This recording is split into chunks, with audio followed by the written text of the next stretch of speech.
నమస్కారం అందరికీ. నేను మీ సుమ. ప్రస్తుతం మనతో పాటు ఉన్నారు సీనియర్ అడ్వకేట్ సత్యనారాయణ గారు.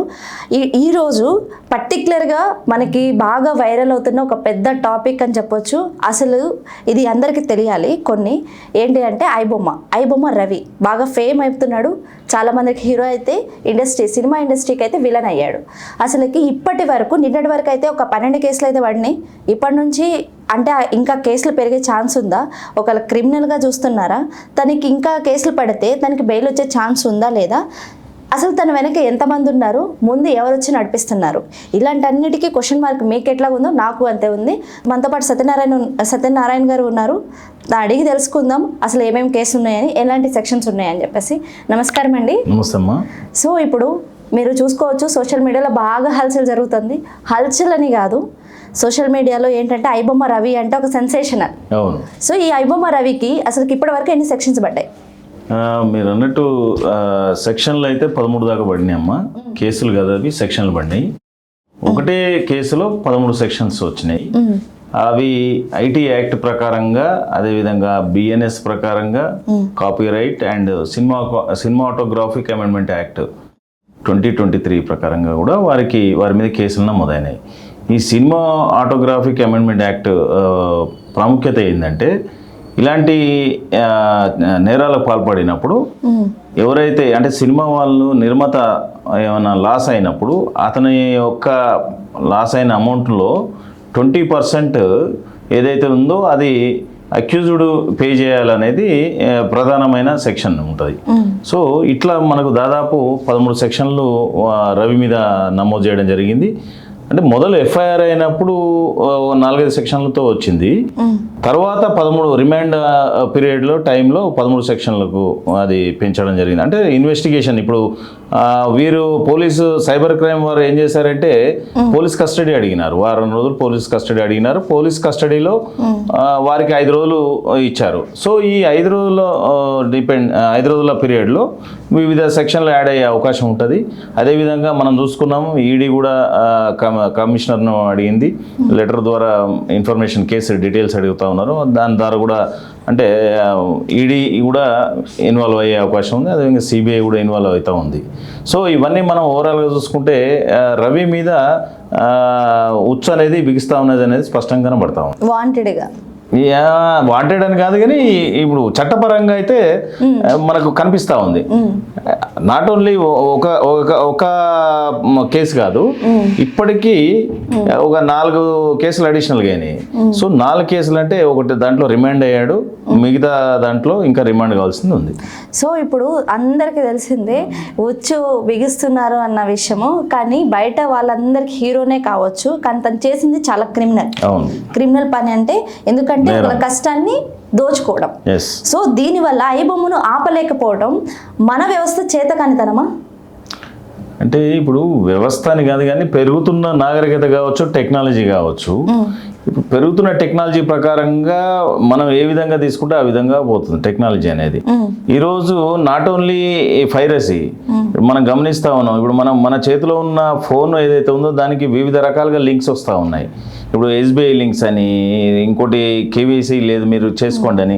అట్లా ఒక సామాన్య ప్రజానికంలో చదువుకున్నవారు, చదువుకోని వారు అందరూ కూడా మోసపోతా ఉన్నారు ఈ టెక్నాలజీ వల్ల. ఈ క్వశ్చన్ నేను ఎందుకు అడిగాను అంటే, మనం రీసెంట్గా సోషల్ మీడియాలో బాగా హల్చల్ చేసిన ఒక వీడియో, బాగా దాన్ని ఏంటంటే మీమ్ పేజ్ కూడా వాడుతున్నారు. ఏంటంటే ఎవరో ఒకళ్ళు ఐబొమ్మ గురించి ఇట్లాగే వీడియో చేసి పెడితే దాని కింద కామెంట్లో ఐబొమ్మ ఒక్కటి ఆపితే ఇన్ని సైట్లు ఉన్నాయి అని చెప్తున్నారు. మరి ఈ ఒక్క ఐబొమ్మను ఆపటం వల్ల అంటే వ్యవస్థ సరిగ్గా పని చేయకపోవటం అది కూడా వస్తుంది కదా. ఇన్ని సైట్లు ఏర్పడుతున్నాయి, మరి ఈ ఆపలేకపోతున్నారా?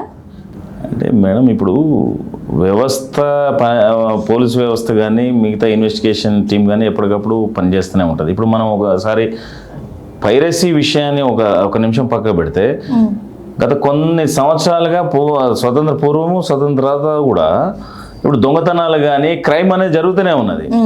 చట్టాలు ఎప్పటికప్పుడు పగడబందీగా చేసినప్పటికీ కూడా నేరాలను ఆపలేని పరిస్థితి ఉంది. కాబట్టి అదే విధంగా ఇది కూడా నేరంలో పురోగతిగా అనుకోవచ్చు. ఇప్పుడు సైబర్ నేరాలు కూడా ఏంటంటే నేరాలలో ఇదో డిఫరెంట్గా టెక్నాలజీలో జరుగుతున్న నేరాలు ఇవి.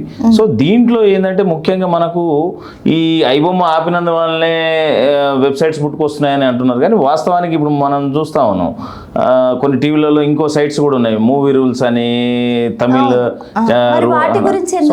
సో అదే అంటున్నాను.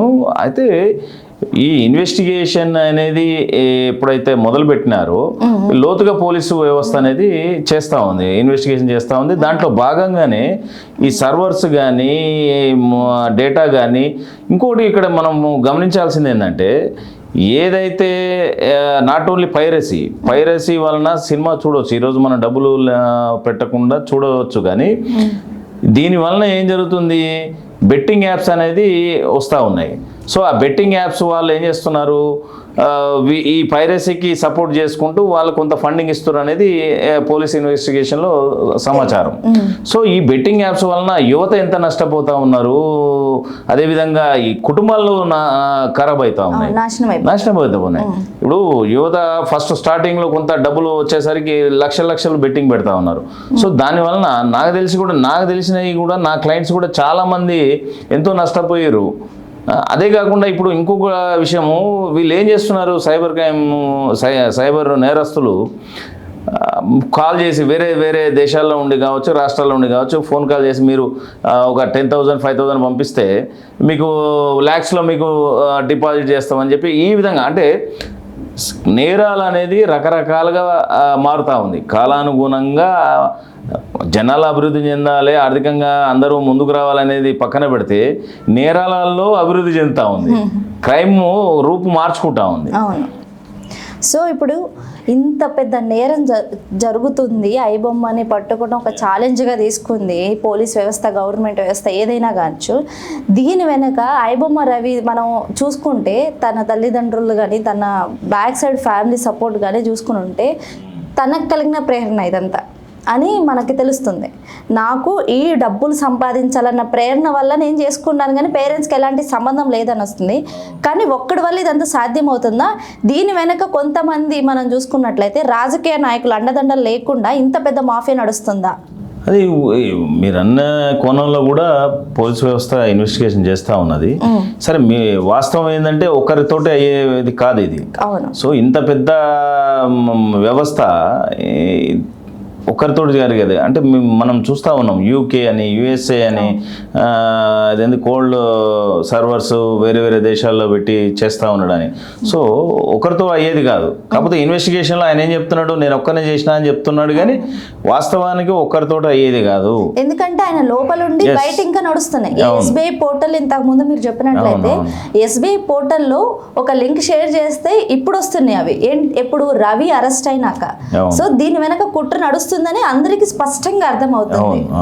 సో దీన్ని బట్టి మీరేం చెప్తారు అంటే ఐబొమ్మ రవి ఒక్కరు తోటి ఇది చేస్తున్నారని మనం చెప్పలేము, కానీ ఇలాంటి వ్యవస్థను ప్రేరేపిస్తున్న వారు కావచ్చు, ఈ వ్యవస్థలో ఉన్నవారు కావచ్చు, చాలా మంది అన్నది మనకు స్పష్టంగా కనబడుతుంది. అంతేందుకు రీసెంట్గా మినిస్టర్స్ యొక్క వాట్సాప్ను కూడా హ్యాక్ చేసే పరిస్థితి ఉంది. హైకోర్టు వెబ్సైట్ను కూడా కొంతసేపు మనకు ఆపి అంటే హ్యాక్ చేసే పరిస్థితి ఉంది. సో అంటే మనం ఒకసారి గమనిస్తే ఈ నేరాలు అనేది ఎక్కడ పోతున్నాయి.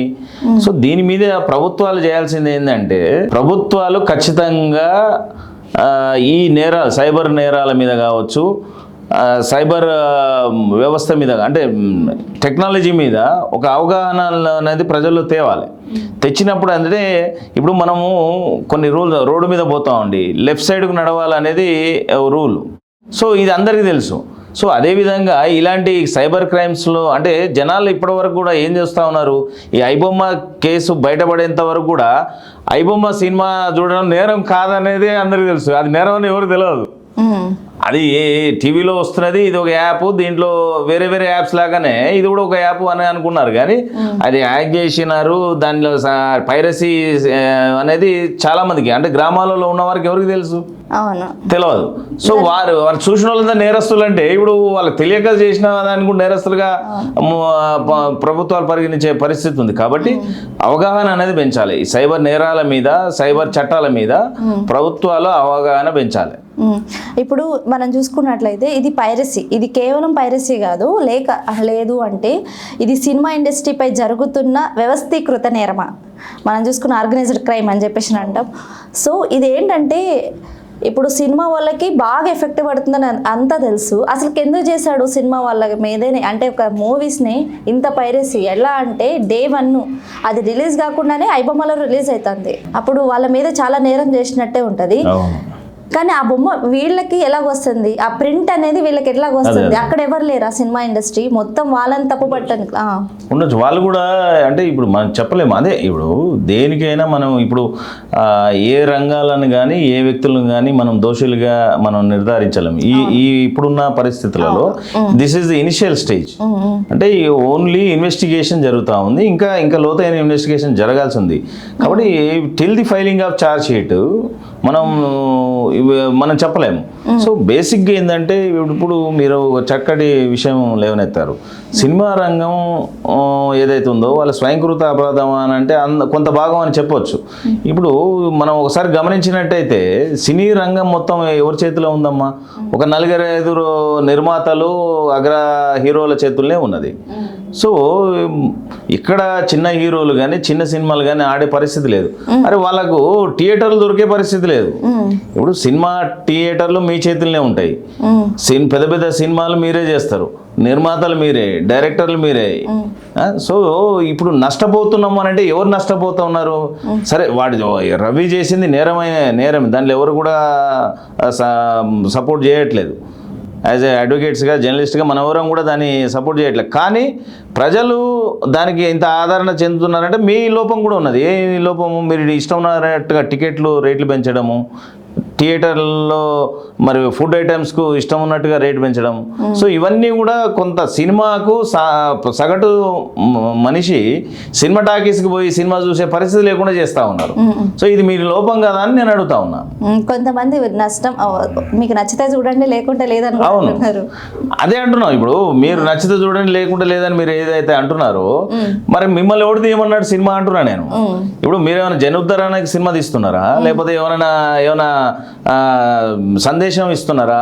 ఇప్పుడు మీరు ఏం చేస్తా ఉన్నారు? సినిమా వలన మీరు బిజినెస్ చేస్తా ఉన్నారు, సినిమా వలన మీరు లాభం పొందుతా ఉన్నారు, సినిమా వలన మీ కుటుంబాలు డెవలప్ అవుతా ఉన్నాయి. కానీ అంతెందుకండి, సినీ కార్మికులకు మీరేం చేసిరని అడుగుతున్నాం మేము. సినీ కార్మికులకు మీరేం చేస్తా ఉన్నారు? అరే నిన్న మొన్నటి దాకా కూడా వారు సినీ కార్మికులు వాళ్ళ వేతనాలు పెంచమని రోడ్ల మీదకి వచ్చిన పరిస్థితి ఉంది కదండి. సో ఇక్కడ కూడా ప్రక్షాళన కావాల్సిన అవసరం ఉన్నది. సినీ ఇండస్ట్రీ కూడా వాస్తవాన్ని తెలుసుకోవాలి. లాభాపేక్షణ కాకుండా, బిజినెస్ పరంగా కాకుండా కళాత్మకంగా చూడాలి. ఇప్పుడు సినిమా అనేది ఒక కళాత్మకమైన, వినోదాత్మకమైన. ఇప్పుడు రేట్లు పెంచడం వల్లే ఐబొమ్మ రవి ఇట్లా చేసినాడు. అతను ఐబొమ్మ రవి అనే అతని ఓన్ లాభాపేక్ష కావచ్చు, లగ్జరీ లైఫ్ కోసము ఏ విధంగా నేను డబ్బులు సంపాదించాలి, ఏ విధంగా చేయాలి అనే దాని మీద ఇప్పుడు ఈ బెట్టింగ్ యాప్స్ ఎవరైతే ఉన్నారో వారితో టైఅప్ అయ్యి కొల్యూడ్ అయ్యి చేసిండు అనేది మనకు కొంత ఇన్వెస్టిగేషన్లో పోలీసు వారు చెప్తా ఉన్నారు. సో ఆయన ఏదో జనాలను ఉద్ధరించాలని చేసింది ఏం కాదు అది, ఆయన ఏదో కాదు. కానీ సో అది అట్లా టర్నప్ అయ్యింది అది. సో డబ్బులు అంటే ఒకటి వచ్చింది. ఇప్పుడు ఐబొమ్మ రవి ఒక కోటి కాదు, 2 కోట్లు కాదు, చాలా కోట్లు అయితే సంపాదించాడని వచ్చింది. తను పట్టుకున్నప్పుడు తన అకౌంట్లో 20 కోట్లు ఉన్నాయి, కానీ 3 కోట్ల వరకే సీజ్ చేశారు. అసలు ఎందుకు మొత్తం సీజ్ చేయలేదు? ఇప్పుడు కొన్ని బ్యాంక్స్ డైరెక్ట్ గా బ్యాంక్స్ కు లెటర్స్ రాసినట్టుగా మనకు తెలుస్తా ఉంది. అదే కాకుండా ఇప్పుడు ఆయనకు 30 నుంచి 35 బ్యాంకులలో కూడా అకౌంట్స్ ఉన్నాయని తెలుస్తా ఉంది. వాళ్ళు సైబర్ క్రైమ్ వారు కూడా వారికి లెటర్స్ రాసి సీజ్ చేయడం జరుగుతూ ఉంది. ఇక్కడే కాకుండా కాకుండా వేరే వేరే ఇప్పుడు కంట్రీస్ లో ongoing కూడా process లో ఉంది. ఎస్ వేరే కంట్రీస్ లో కూడా ఆయనకు అకౌంట్స్ ఉన్నాయనేది కనబడతా ఉంది. సో ఇది ఒక్క రోజుతో అయిపోయే ఇన్వెస్టిగేషన్ కాదు, ఇది ఒక 4 రోజులు 5 రోజులతో ముగిసిపోయేది కాదు. ఇది ఎంతకాలం సాగిద్ది? ఇట్లాగే మనకి అంటే ఇప్పుడు ల్యాగ్ చేస్తా వెళ్తారా అన్ని కేసులు లాగానే, లేదు అంటే ఇది త్వరగానే ముగిస్తారా? అంటే వాస్తవానికి ఈ వ్యవస్థ అంటే ఏదైతే పైరసీ అనేది పెనుభూతం ఉన్నదో దాన్ని నిర్మూలించాలంటే లోతైన ఇన్వెస్టిగేషన్ కావాలి. అలా కాకుండా పైపైన చేస్తే ఈ రవి లాంటి వాళ్ళు 100 మంది పుడతారు. ఇప్పుడు ఆల్రెడీ ఉన్నాయి కదా కొత్త సెక్షన్, 100 మంది ఉన్నారు ఆల్రెడీ, మరి అవే ఎప్పుడు బ్యాన్ చేసేది? ఇప్పుడు ఒకటి తర్వాత ఒకటి చేస్తారేమో అనేది, ఇప్పుడు పోలీసు వారు ఏం చేస్తారనేది మనం చెప్పలేం, కానీ జరిగిన దాంట్లో ఇప్పుడు ఇన్వెస్టిగేషన్ మాత్రం తరువుగా చేస్తారు అనేది స్పష్టంగా చెప్పవచ్చు. సో ఇప్పుడు ఐబొమ్మ రవికి ఎంతకాలం శిక్ష పడే ఛాన్స్ ఉంటుంది? అంటే ఇప్పుడు కొన్ని సెక్షన్స్ బిఎన్ఎస్ ప్రకారంగా ఒక సెక్షన్ 10 years ఇంప్రిజన్మెంట్ అనేది ఉందమ్మా. సో మిగతా 7 years ఉన్నది. ఇప్పుడు దాని గురించి ఆయన రిమాండ్లో కూడా ఉండడానికి ఆ 10 years ఉంది కాబట్టి జ్యుడిషియల్ కస్టడీలో ఉన్నాడు. సో ఇప్పుడు మనకు ఎంతకాలం అనేది ఒక కేసుతో కాదు, ఇప్పుడు ఒక కేసు అనుకున్నప్పుడు ఇంకో కేసులో కూడా పీటీ వారెంట్ వేశారు. ఈ పీటీ వారెంట్ అనేది ఏంది, ఒక ఖైదీ అంటే మన ఖైదీ అనకూడదు కానీ ఒక నేరస్తుడు జైల్లో కానీ పోలీస్ కస్టడీలో ఉన్నప్పుడు అతనిని ఇంకో కేసులో రిమాండ్ చేయాలన్నా ఇన్వెస్టిగేషన్ చేయాలన్నా పీటీ వారెంట్ వేస్తారు. ఆ పీటీ వారెంట్ ద్వారా జడ్జి గారి పర్మిషన్ తోటి అతన్ని అరెస్ట్ చూపించి ఇన్వెస్టిగేషన్ చేస్తారు. సో ఇట్లా ఇప్పటికీ ఇంకా ఒక కేసు ఆల్రెడీ పోలీస్ కస్టడీ ఉన్నాడు, నిన్నటితో అయిపోయింది, మళ్ళీ జ్యుడిషియల్ పోయాడు. సో మళ్ళీ వారికి పీటీ వారెంట్ ద్వారా 4 కేసులలో తీసుకునే అవకాశం ఉంటుంది. 4 కేసులు ఖచ్చితంగా తీసుకుంటాం. ఇప్పుడు ఆల్రెడీ ఉన్నాయి 13 కాకుండా ఇంకో 13 అనేది ఒక కేసులో ఉన్న సెక్షన్లు, ఇంకా 4 కేసులు ఉన్నాయి అడిషనల్ గా. సో వాటిలో కూడా పీటీ వారెంట్ ద్వారా వారు తీసుకునే అవకాశం ఉంటుంది. సో అందులో కూడా ఇన్వెస్టిగేషన్ చేస్తారు. సో ఇవన్నీ కూడా కొంత లెంతీ ప్రాసెసే. నాకు తెలిసినంత వరకు ఇప్పుడు అంతలా రవికి బెయిల్ రాదా అనేది నా భావన. ఇప్పుడు సినిమా ఇండస్ట్రీ వాళ్ళు ఏమంటున్నారంటే రవికి ఉరిశిక్ష పడాలి, అది ఎన్కౌంటర్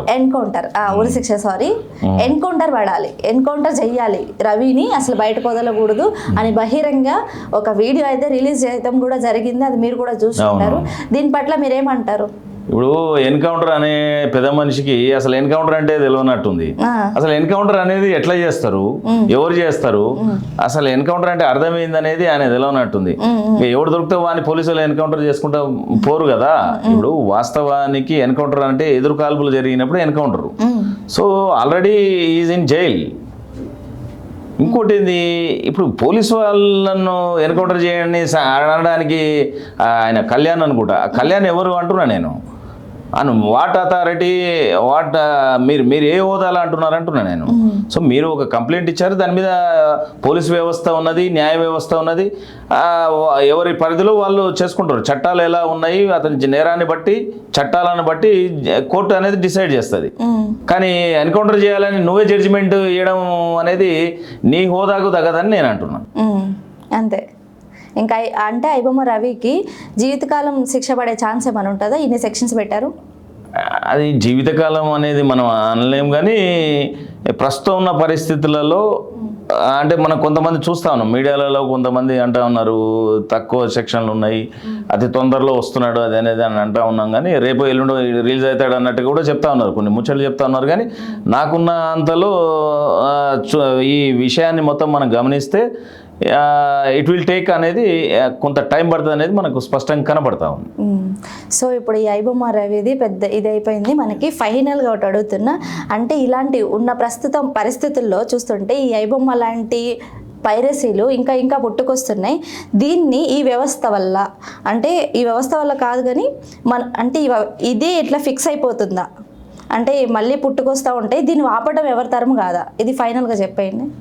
ఇప్పుడు చూడండి మేడం, ఇదే కాదు ఏదైనా కానీ చట్టాలు అనేది నేరాలు జరిగినప్పుడు ఖచ్చితంగా శిక్ష అనేది ఉంటుంది. నేరానికి చట్టం ఉంటుంది, చట్టానికి శిక్ష ఉంటుంది. సో ఇప్పుడే కాదు, గతంలో ఇప్పుడు మనము చిన్నతనంలో కూడా మనం చూస్తూ ఉన్నాం. కొన్ని ఒరిజినల్ సీడీలు ఉండేటివి, అంటే ఒరిజినల్ టేప్ రికార్డులలో పెట్టుకుంటే సీడీలు వచ్చేటివి, అంటే క్యాసెట్స్. సో దానికి కూడా అక్కడక్కడ పాటలు అనేది చేసేటోళ్ళు. సో అట్లా అనేది అంటే నడుస్తూ ఉంది, వ్యవస్థలో నడుస్తూ ఉంది.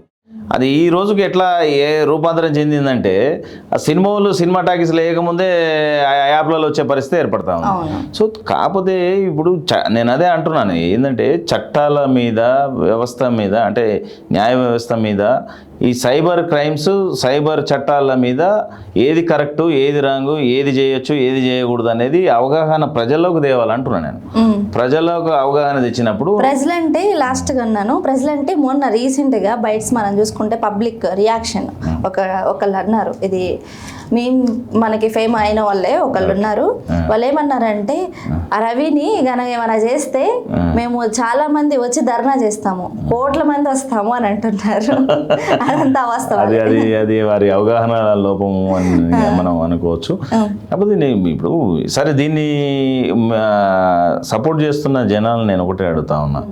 ఇప్పుడు సరే మనకు ఐబొమ్మ వలన మనం సినిమాలు చూస్తున్నాము, దానివలన అనేది అంటే థియేటర్కి పోతే 2,000 నుంచి 3,000 ఖర్చు అవుతా ఉన్నది. ఇదంతా సినిమా వాళ్ళ మీద ఉన్న వ్యతిరేకతనే తప్ప రవి ఏదో మంచోడు, రవి ఏదో ధర్మాత్ముడు, నీతిమంతుడు అనేది కాదు అక్కడ.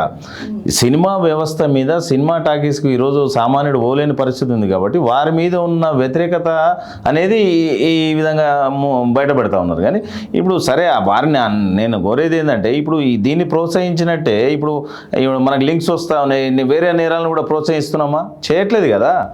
ఇప్పుడు కాకపోతే ఏంటంటే పరిస్థితులకు అనుగుణంగా ఇక్కడ మారాల్సింది సినిమా రంగం మారాలి. సినిమా ఇండస్ట్రీలో ఉన్న పెద్దలు కొంత ప్రేక్షకులను సినిమా టాకీస్కి తేవాలంటే మనం ఎంతవరకు తగ్గించుకోవాలనేది వాళ్ళు చేయాలి.